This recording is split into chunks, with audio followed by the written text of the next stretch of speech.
Carlos de Ita es técnico de sonido de la naturaleza, actividad que comenzó a practicar hace casi 3 décadas y que le han llevado a registrar un amplio archivo sonoro de las voces de la fauna española. Pero no solo, porque también africana, asiática y amazónica. Y no solo de fauna, también de actividades tradicionales y otros paisajes sonoros ibéricos y canarios, algunos de los cuales podremos escuchar hoy. En este tiempo, Carlos ha trabajado sobre todo tipo de soportes, unas veces con el sonido como complemento de la imagen, otras como elemento narrativo independiente. Entre las primeras, ha participado en la grabación y montaje de no menos de 200 bandas sonoras para documentales y largometrajes. Podemos citar, entre otros, Entre Lobos, Historia de las montañas de la bruma, Las montañas del lobo y un largo etcétera. Entre las del segundo grupo, es decir, trabajando con el sonido por sí solo, Carlos ha publicado varias colecciones de discos sobre paisajes sonoros naturales y alguna guía de identificación de los cantos de aves. Ha montado instalaciones sonoras en exposiciones, en museos y en numerosísimos centros de interpretación. Ha desarrollado una extensa y larga colaboración en la cadena SER y es autor del blog El sonido de la naturaleza en la edición digital del diario delmundo.es. Nuevamente, Carlos, muchas gracias por haber hecho un hueco en tu agenda para acompañarnos hoy aquí, en este cierre, en este broche de oro de FIO 2015, en lo que a las jornadas técnicas se refiere. ¿Esto lo usaba o no? No. Ah, perdón, gracias. Y cuando quieras. Gracias. No son horas. Un minuto, por favor, que es que estamos configurando esto.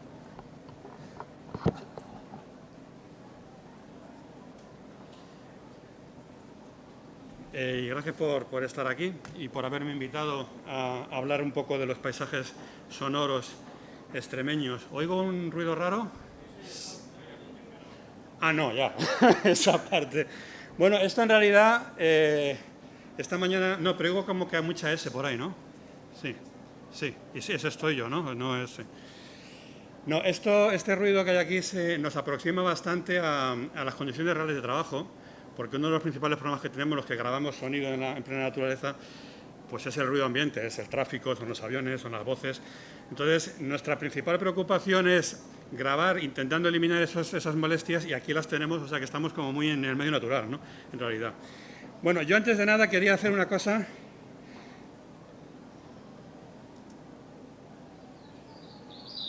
Esto suena mejor, ¿no? Bueno, eso es una alondra cantando. Luego sigo. Es una grabación, ahí lo tenéis en esa pantalla. Tenéis la imagen sonora de este bicho. Esto es una grabación muy larga, dura en realidad unos 25 minutos. Si la estiro aquí, sería mucho más larga. Y viene a cuento de que hace 25 años una amiga mía montó un sello discográfico que se llamaba Losa, que es alondra en catalán, y cumple ahora esos 25 años, y me apetecía darle la enhorabuena y felicidades a Eloísa Mateu, que está ahí escondida, porque lleva 25 años con el canto de su alondra. Esta alondra cantó 25 minutos, y es inacabable, lo que demuestra que Eloísa tiene una tenacidad y una paciencia encomiable mucho más que esta alondra, ¿no? Pero bueno, vamos a empezar a hablar un poco a hablar y a oír el paisaje sonoro. El paisaje sonoro es una forma distinta de ver la naturaleza, la escucha del paisaje sonoro, y digo ver y digo bien porque creo que con el sonido podemos ver en nuestra mente las imágenes que el sonido reproduce en nuestra memoria, ¿no? El sonido es el oído, es el sentido de la evocación, de la memoria. El sonido quizá nos informe de pocas cosas, salvo para los bioacústicos que entienden, pero la imagen es mucho más informativa, ¿no? El sonido, dejando al margen la palabra, el sonido, el paisaje sonoro es quizá menos informativo, pero es muy evocador. Yo creo que quien ha estado en un sitio, cuando lo oye, inmediatamente vuelve con su memoria, con su recuerdo, vuelve a ese lugar, ¿no? En el cerebro, además, el sonido y la imagen se componen en el mismo punto. Y es quizá lo que más ha evolucionado en los últimos millones de años, la capacidad de sincronizar las sensaciones acústicas y las visuales. Por tanto, cuando digo que vamos a ver imágenes sonoras, bueno, puede ser una licencia, pero creo que no está muy descaminada, ¿no? El paisaje sonoro el análisis del paisaje sonoro es una forma de entender el paisaje de otra manera distinta. Pero el paisaje sonoro natural, esto es una técnica, esto es una forma creativa, entonces el paisaje sonoro natural hay que desmenuzarlo y hay que entenderlo para poder recomponerlo, ¿no? Entonces os voy a enseñar primero un poco, así muy por encima, en qué consiste el desglose de un paisaje sonoro y después haremos un recorrido de calendario, literalmente de calendario, por las estaciones del año en un momento muy particular que es la hora del crepúsculo en diferentes zonas de Extremadura. Veremos cómo el paisaje sonoro natural va cambiando según el año va evolucionando y las especies, los sonidos, las acústicas van modificándose según pasa el año, ¿no? ¿Qué compone un paisaje sonoro?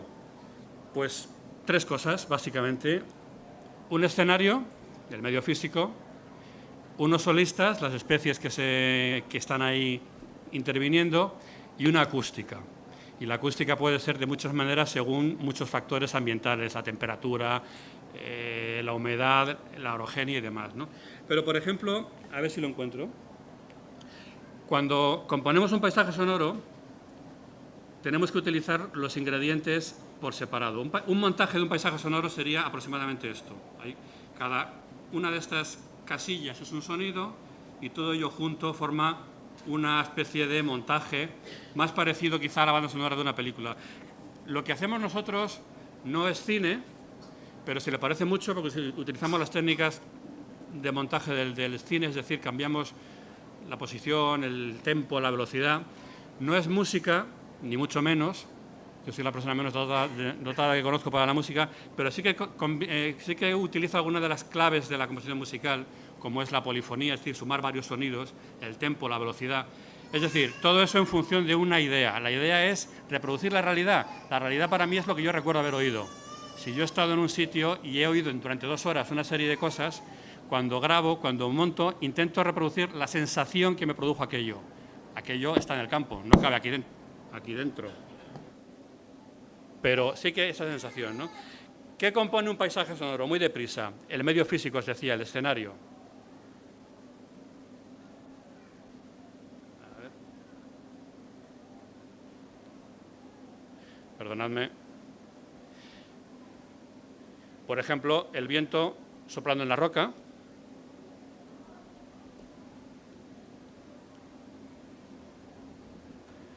El viento agitando la vegetación.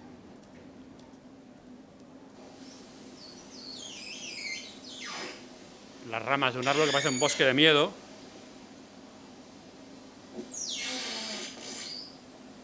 O el viento ululando en todas las notas de la escala.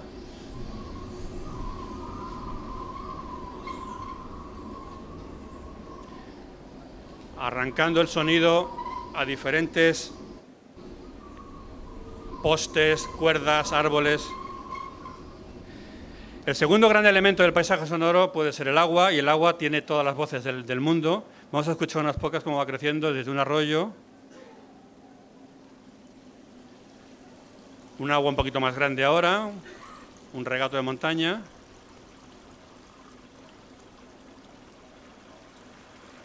un poco más, un río,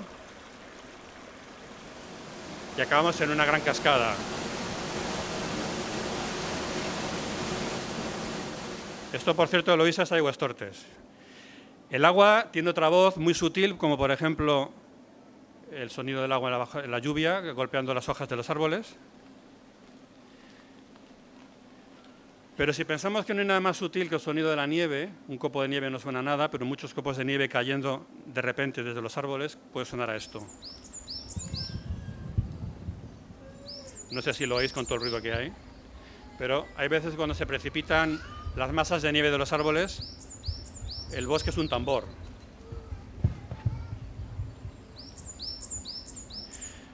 Pues decía que luego estaban los solistas, las voces, los instrumentos que componen este paisaje sonoro, ¿no? Quizá el elemento más abundante del paisaje sonoro, de lo biológico, sea el canto de los grillos, el canto de la estridura de los grillos, de los insectos, los ortópteros. Aquí tenemos, por ejemplo, un grillo.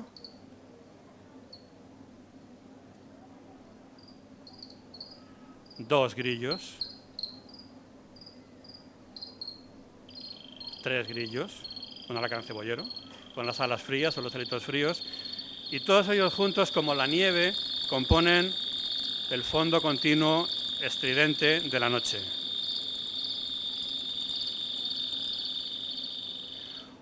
la segunda sección de instrumentistas dentro de la orquesta de la naturaleza podrían ser los anfibios. Por ejemplo, una rana común, pero la unión hace la fuerza. Dos ranas.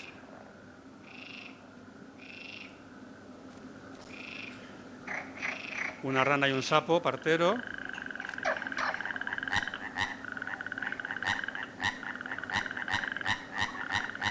Y todas las ranas del mundo. Se está rompiendo. Los anfibios tienen una gran inteligencia para hacer acústica. Utilizan hacen trampa, vaya, para amplificar su voz y ser más de lo que parecen. Hay una relación directa entre el tamaño de un objeto, la potencia de emisión del sonido y una serie de características, ¿no?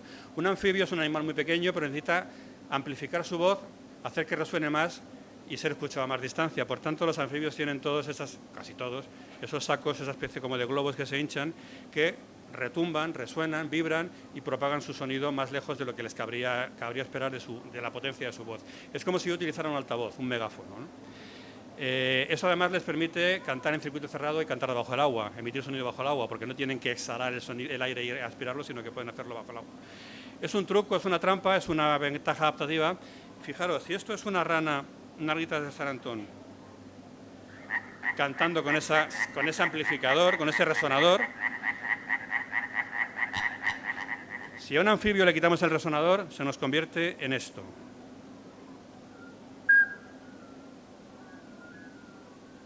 Silbido del sapo partero, el sonido más simple que existe en la naturaleza ibérica, y es un sonido, digamos, a palo seco, sin resonadores, sin amplificadores, sin juego, sin trampa ni cartón, digamos, ¿no? El tercer gran grupo de solistas, de instrumentistas, sería el de las aves. Y en las aves, aquí como el agua, aquí sí que caben todas las voces, todas las formas, todos los trucos que se puedan imaginar. Aquí en esta charla no nos caben, así que he elegido solamente unos pocos, atendiendo una serie de razones. Por ejemplo, una carroñada de más de 100 buitres, aquí grabada en Monfragüe.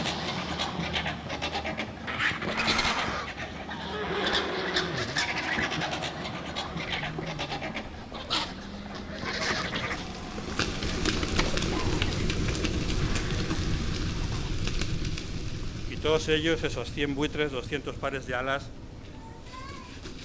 aleteando, porque el aleteo también forma parte del paisaje sonoro. En el grupo, en el mundo sonoro de las aves, el intervalo es enorme. Va de lo más grave a lo más agudo, de lo más contundente a lo más sutil. Podemos marcar, los límites podrían ser desde el sonido más grave, más bajo, más sordo de las aves ibéricas, el mugido del ave toro, es una garza nocturna, 140 hercios. 140 hercios es una voz muy grave. Al que quizás sea el sonido más agudo, por encima de los 3.000 y pico, 4.000, hasta los casi 20, o sea, muy agudo, por decirlo, del reyezuelo sencillo, el pájaro más pequeño de toda nuestra fauna, 6-7 gramos de pájaro, y un sonido tan agudo como es este, ¿no? Otra manera de catalogarlos puede ser por la simpleza o complejidad de su canto, por ejemplo, nada más simple que la nota monosilábica del trepador, o la alondra inacabable que Eloísa lleva persiguiendo desde hace 25 años. También podemos catalogar a los cantos de las aves por medio de aspectos claramente musicales. Por ejemplo, el ritmo lo inventaron las aves. Un compás, otro, a ritmo, casi como si tuviera un metrónomo detrás cantando.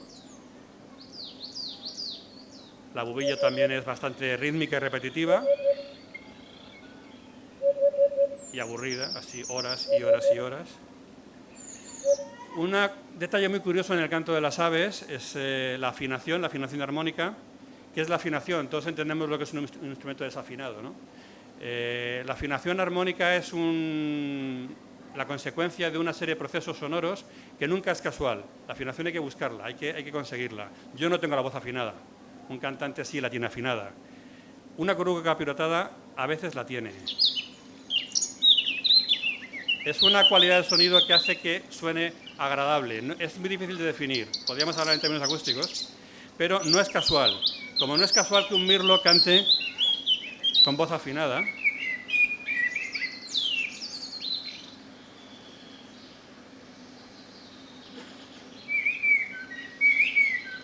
esta afinación es intencionada. El mirlo antes ha estado un tiempo cantando hasta que ha conseguido el timbre que le interesa, el timbre que le gusta. ¿Eso es componer? No sé si un mirlo compone o no. Lo que sí que sé es que ese sonido no es casual. Como tampoco es casual que un mirlo haga frases musicales.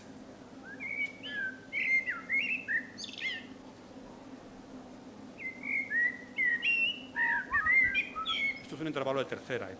Bueno, si acudimos a los términos musicales, en la naturaleza también hay percusión.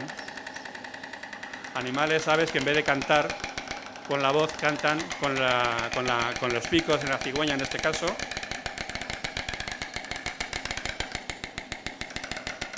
O si no, en la sección de percusión del bosque, pues claramente predominan los pájaros carpinteros, los pitos negros.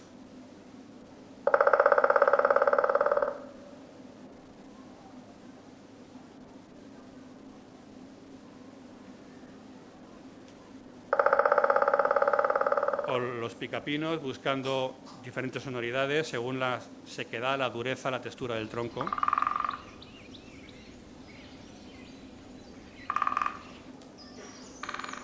¿Veis las diferencias que van buscando?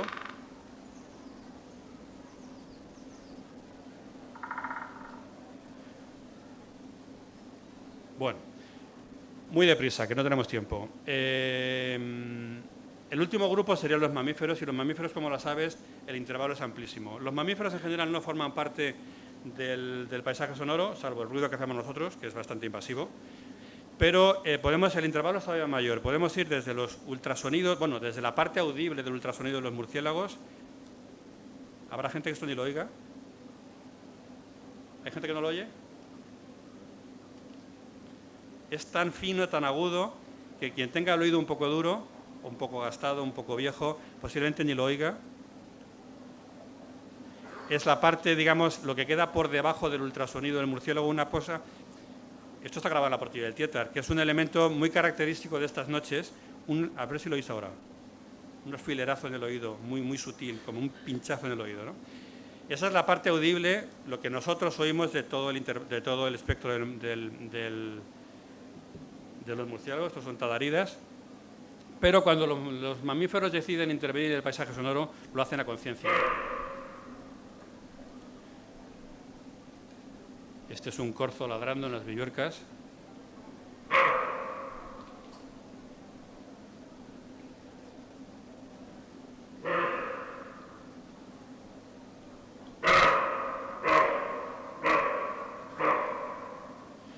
O bien el sonido que mejor define, uno de los que mejor definen la naturaleza salvaje o que mejor cuentan cómo es el monte, que sería, por ejemplo, la berrea de los ciervos, aquí muy cerca también, en las villuercas, en el Valle de Guarranque.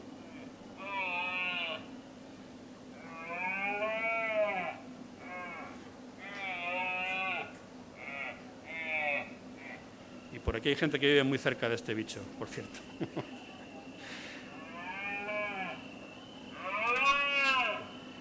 Bueno, se ha hablado antes del medio físico, de los intérpretes y también de la acústica de los lugares, ¿no? La acústica es lo que colorea, digamos, el paisaje sonoro. En acústica se utilizan muchas palabras, términos visuales. No tenemos casi palabras del sonido, silencio, eco, mucha onomatopeya, sonidos, palabras que imitan un sonido, pero términos estrictamente acústicos no hay muchos. Y recurrimos muy a menudo a las analogías con el sonido, con la imagen, perdón, con la luz. Y en acústica se habla mucho del color del sonido, de la coloración de un sonido, ¿no? La acústica de un lugar es lo que colorea esas imágenes. Es muy fácil de entender. Dentro de una cueva, la reverberación que produce la pared de roca en la cueva nos está dibujando el tamaño de esa cueva. El tiempo que tarda el sonido en apagarse nos está contando cómo es ese lugar.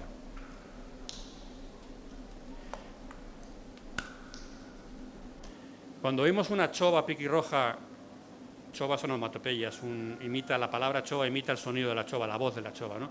Cuando lo oímos gritar y cómo su voz se estira, reverbera, ese sonido, esa reverberación nos está dibujando el valle contra el que está cantando esa chova.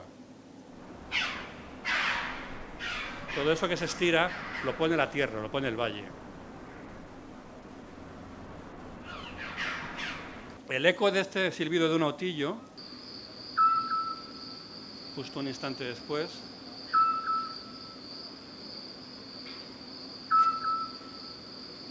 nos está dibujando la pared y la distancia a la que se encuentra la pared contra la que rebota su voz.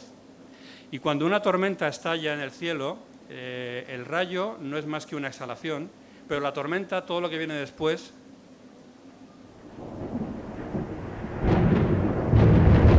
es como el vaciado, es como el paisaje entero relleno de vibraciones que nos está siendo devuelto. Este es el sonido de la tierra, de la roca directamente, no del rayo.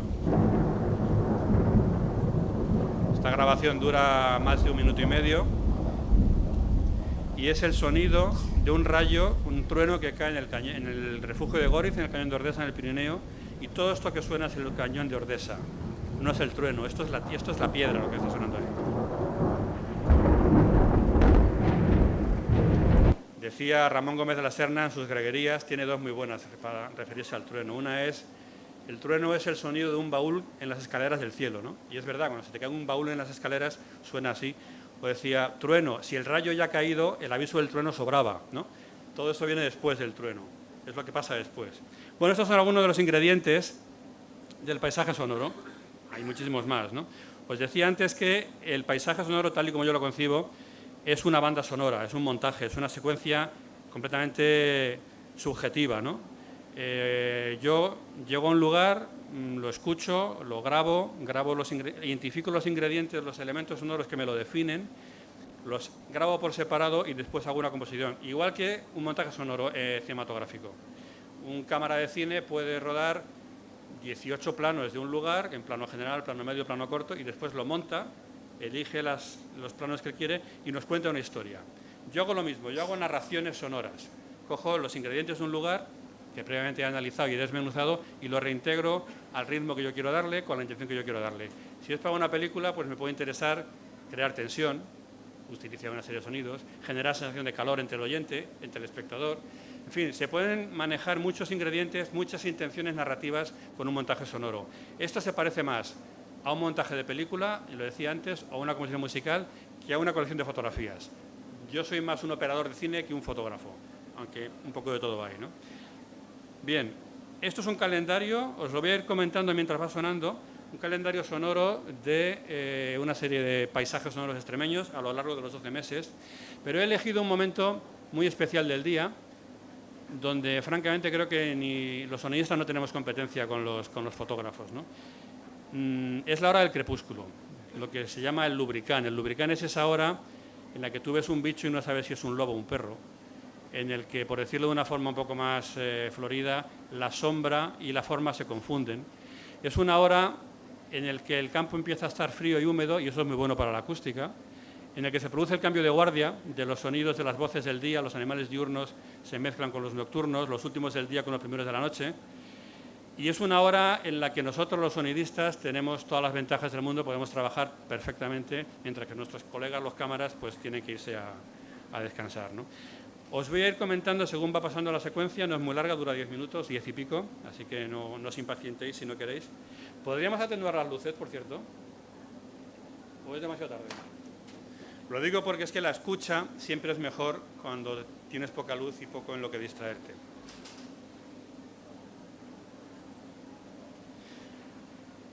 Os repito, es aproximadamente. Esto no es que sea la noche, pero bueno, es lo más parecido que tenemos a la oscuridad. Cerrad los ojos. Os voy a ir comentando encima como si esto fuera un programa, como una narración, un dictado. Procuraré hablar poco y que sea el campo el que se escriba así solo. Yo creo que lo importante no es tanto saber quién está cantando, quién está hablando, sino si esto suena de verdad a invierno, si suena de verdad a verano o si suena de verdad a campo. Intentaré ignorar el sonido de este generador que hay aquí atrás, no escuchéis las voces de los que están tomando cerveza en el bar de al lado. Y vamos a hacer un recorrido breve, un calendario sonoro, cada página un mes del año, por la hora del lubricán, la hora del crepúsculo, al final del crepúsculo por Extremadura. Empezamos en la Portilla del Tietar, aquí muy cerca, es uno de mis lugares favoritos. Yo he estado muchas noches grabando ahí, en un momento en que están los buitres, siguen pegando gritos, pero ya los búhos reales en el mes de enero están acabando el celo y incluso se produce una cópula. Está el macho, la hembra responde, hay unos silbidos inequívocamente de satisfacción y ahí se ha producido la culminación del celo.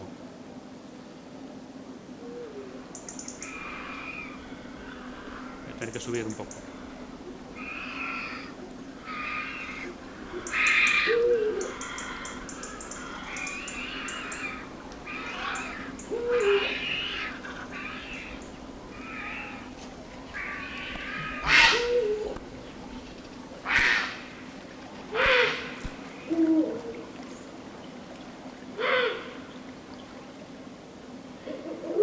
Ahí está el momento de la culminación. Es el silbido inequívoco que os decía.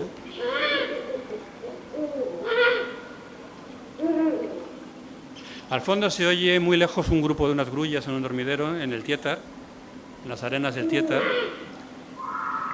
Febrero es la época del celo de los zorros, este ladrido lejano, melancólico, con todo el eco, con toda la reverberación. Pero también empiezan los anfibios, a las noches templadas de febrero empiezan los anfibios. Sapo corredor, este gruñidito es un sapo de espuelas, bajo el agua, cantando bajo el agua. Y enseguida entrarán los búhos chicos, también con un sonido simple. Ahí está. Con todo el ronroneo de los anfibios al fondo.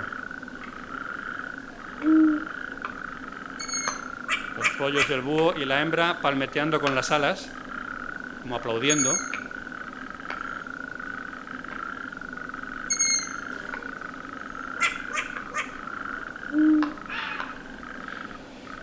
Marzo en la Sierra de San Pedro a las 7 de la tarde, 7 y media, 8, unas vacas pastando tranquilamente, comiendo. Escucharéis una esquila de madera, los mirlos, el reclamo del mirlo ya casi de noche. Y un momento trascendental en el calendario sonoro. El primer grillo del año.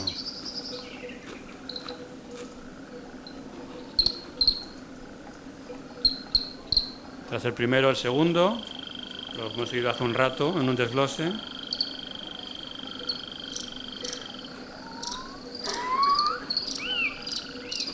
Los primeros mochuelos maullando al fondo de la dehesa, en la Sierra de San Pedro.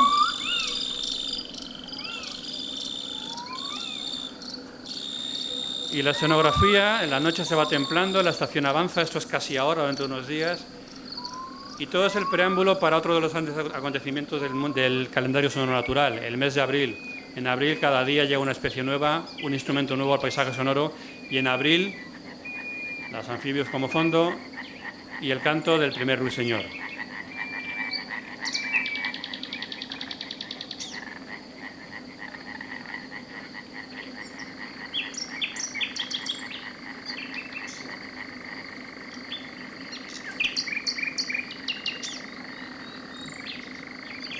Y al fondo ronronea un chotacabras gris o europeo, que llaman ahora. Y también palmetea con las alas, dando golpes bajo del pecho.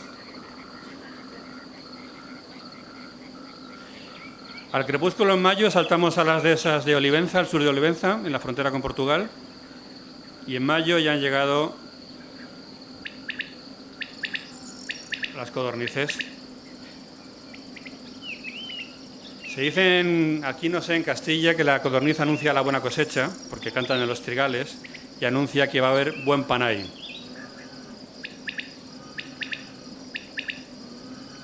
Buen panay, en catalán es blat segat, trigo segado, todavía falta.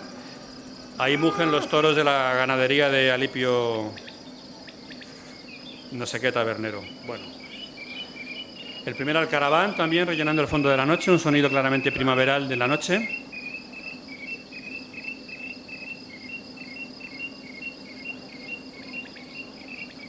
Y pasamos a la última hora del cuco en el mes de junio. Estamos en las Villuercas. Esta es la casa de Joaquín Araujo, que estuvo aquí ayer hablando. canta un chochín. Y el cuco, que es una de las aves que más se mete, diurnas, que más se mete en el paisaje nocturno. La hora del cuco empieza antes de amanecer y termina bastante después de que ya sea de noche. Y junio en media España es también la temporada de celo de los corzos. Se lo oíamos antes.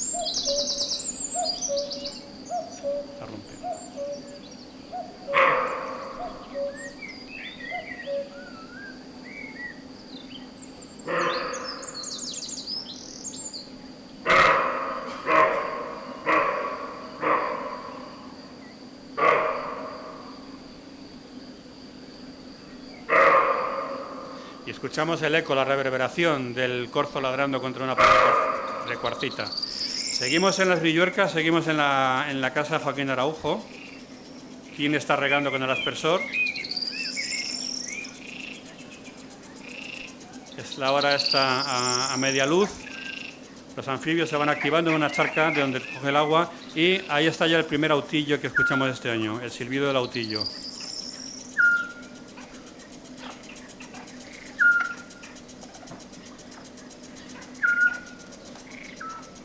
Más abajo, más a lo lejos, hay un segundo que responde desde una nogala.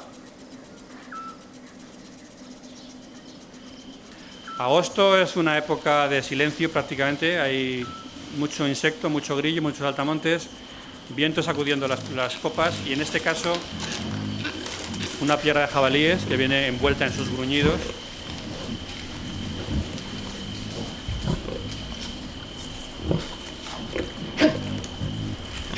Esto se llama rebudear, asustado, y salen de estampida.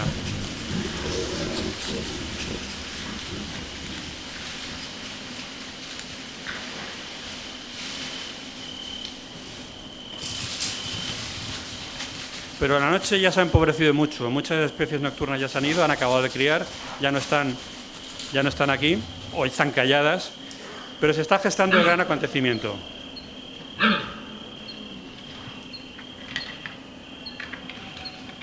Septiembre, en Extremadura, en media España, es la berrea del ciervo.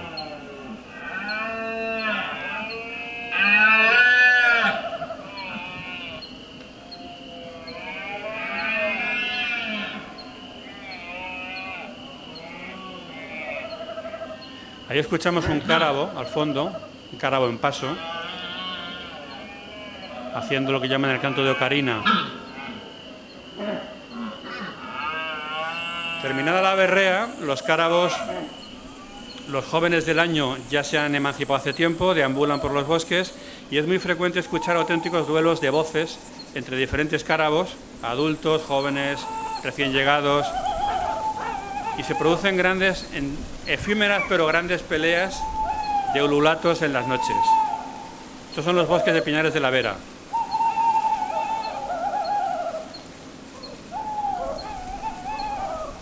Una larga pelea concentrada en 30 segundos.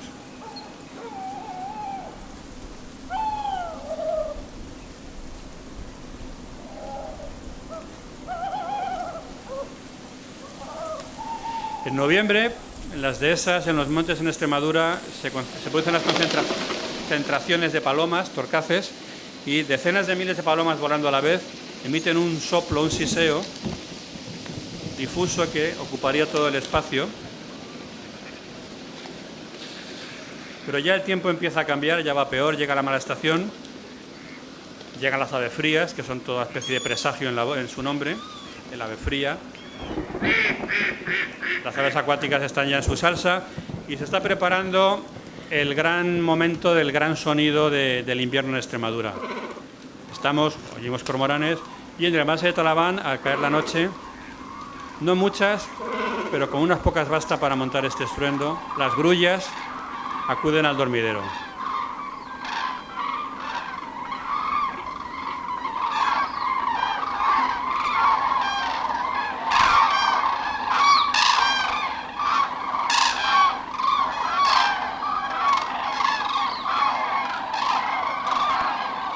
Cuando acaban de llegar, ya noche cerrada, con las patas metidas en el agua, a pesar del frío.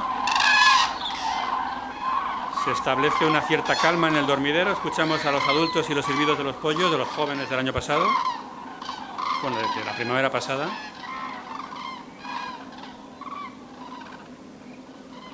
Pero en un dormidero de grullas, paradójicamente, parece que no duerme nadie.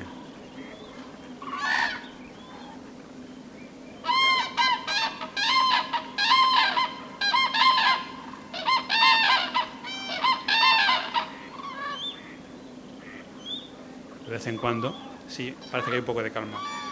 Bueno, eso es un calendario anual en Extremadura, en la hora del crepúsculo. Las grullas están a punto de irse ya hacia el norte. Creo que en Aragón hay 110.000 grullas en Gallocanta esperando saltar el Pirineo. Las grullas se van, el invierno se acaba y creo que la FIO se acaba también. Así que muchas gracias por escucharme y por estar tan callados.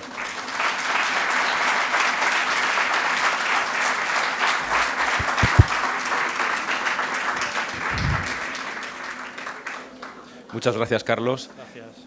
No sé si queréis, aprovechando que está Carlos aquí, formular alguna breve, directa y única pregunta por persona. Espera un momentito para que te pasen, por favor, el micrófono y voy a también a encenderla.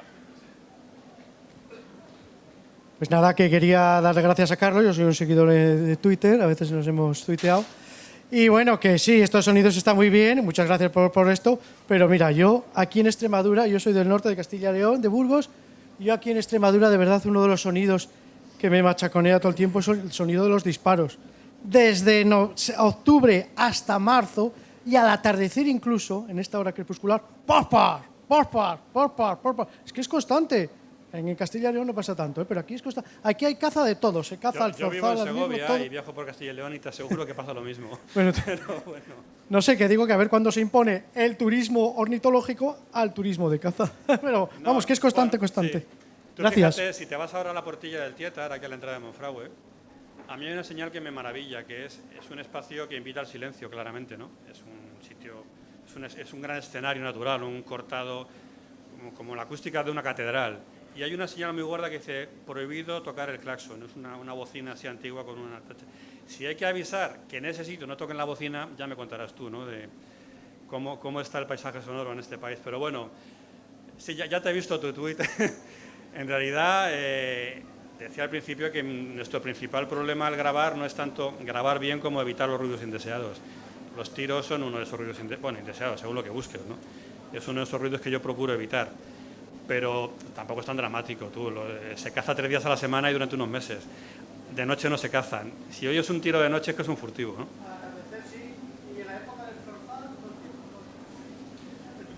Bien. Bueno. ¿Alguna otra pregunta por aquí? Bueno, pues vamos a finalizar aquí estas jornadas técnicas de FIO 2015. Durante 3 intensos días hemos contado con un panel excepcional de 21 conferenciantes de enorme prestigio, tanto del ámbito nacional como internacional. Hemos tenido ilustradores de referencia en España como Juan Varela y Diego Gallego, pero también de referencia internacional como el irlandés Killian Mullary, todos ellos autores de las ilustraciones de las guías de aves más vendidas en el mundo. Hemos contado en estos 3 días también con divulgadores de la naturaleza de primera línea, como Joaquín Araujo, al que ha mencionado Carlos, el naturalista número 1 de España, y también con José Luis Gallego, con cientos de miles de oyentes en su sección de medio ambiente en el programa de Julia Otero en Onda Cero. También hemos contado con divulgadores a nivel internacional, como Stephen Moss, que ha llevado a cabo numerosísimos documentales de naturaleza en la BBC, premiados enormemente, y también contamos con la presencia de David Lindo, de Urban Birder, el pajarero urbano, que nos va a visitar el próximo mes de septiembre a Extremadura para conocer de primera mano esa novedosa figura de protección, la cepa declarada en zonas urbanas. También hemos contado con directores y con técnicos de organizaciones dedicadas a la conservación de la naturaleza que nos han hablado de los proyectos que se llevan a cabo para la conservación del quebrantahuesos, del buitre negro, del busardo moro Dar las gracias a todos ellos, a Antonio Margalida, a José María Fernández, a Rafa Benjumea, etcétera, etcétera. Gracias a todos ellos porque sin su pasión y sin su técnica no sería posible conservar estas aves que al fin y al cabo son, en última instancia, el recurso del que se nutre el turismo ornitológico. Y, bueno, como no podría ser de otra manera, pues en estas 21 conferencias también hemos tenido presentaciones de empresas dedicadas a la fotografía y al turismo de naturaleza. Hemos tenido aquí a Máximo Biasolo, de Squanature, a Rafa Benjumea, de Cotono Birding, a Alejandro García, de Aves Cantábricas, y a Javier Elorriaga, de Birding the Strait. Empresas, todas ellas caracterizadas por seguir siempre los más altos estándares éticos y ambientales y que en muchas ocasiones dirigen parte de sus beneficios a poder continuar con investigaciones, proyectos de seguimiento de especies y otras acciones de conservación de la naturaleza. Comentaros que todas las presentaciones, así como los audiovisuales que hemos grabado a lo largo de estos 3 días, van a estar disponibles en la web de FIO, fioextremadura.es, y no quería finalizar esta clausura sin reconocer el enorme y el excelente trabajo que ha realizado la Dirección General de Turismo del Gobierno de Extremadura para que se pudieran llevar a cabo estas jornadas técnicas en el seno de FIO. Gracias también al equipo técnico de sonido que ha hecho un excelente trabajo y, como no, gracias a todos vosotros por estar aquí hoy presente. FIO 2015 aún no ha terminado, pero en las jornadas técnicas de FIO 2016 nos veremos. Gracias a todos.